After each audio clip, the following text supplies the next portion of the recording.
Hello everyone, আসসালামু আলাইকুম। খুরশিদ আলম চ্যানেলের পক্ষ থেকে সবাইকে স্বাগতম। আমরা ছোট ভাইদেরকে সঙ্গে নিয়ে আমরা যমুনা নদীর প্রেমঘাটের দিকে রওনা হয়েছি। তার মাঝে আমরা একটা জায়গায় ঘুরবো। সেই জায়গাটা হলো সুইচ গেট, যেটা বগুড়া জেলাধীন সারিয়াকান্দি থানার মাঝে অবস্থিত।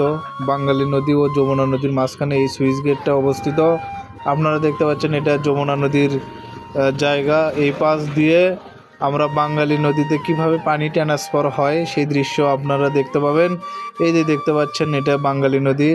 যমুনা নদী থেকে বাঙ্গালী নদী পানি ট্রান্সফার হয় যখন বড় ধরনের বন্যা হয়, তখন এই সুইচ গেটটা খুলে দেওয়া হয়। নেক্সট টাইমে কোনো এক ভিডিওতে পানি কিভাবে পার হয় এই ধরনের ভিডিও আপনারা দেখতে পাবেন। সো বন্ধুরা, আমার ভিডিওটি ভালো লাগলে অবশ্যই লাইক, কমেন্ট, শেয়ার করবেন। চ্যানেলে নতুন হলে অবশ্যই সাবস্ক্রাইব, ফলো করবেন।